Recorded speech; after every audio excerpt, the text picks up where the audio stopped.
हरेक कुरा जिन्दगीमा कसरी जोडिन्छ है। सेकुवा भनेपछि मलाई मेरो कलेजको दिनहरू याद आउँछ कि साथीहरू मिलेर हामी उता शङ्खमुलतिर गइन्थ्यौँ कि धेरै जसो सेकुवा खानको लागि। अनि त्यस्तो मिठो सेकुवा पाउँथ्यो। अनि त्यो बेला साथीहरूसँग कतै जानाले कति रमाइलो लाग्ने है। अनि त्यसपछि यता कलङ्गीतिर नाना सेकुवा भनेर ठाउँ छ कि त्यता नि गइन्थ्यो है।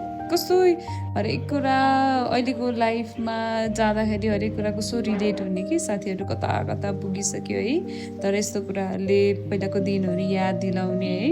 अनि अहिले त अब घरमा पनि बनाउन सकिन्छ सजिलै है, बाहिर पनि गइँदैन।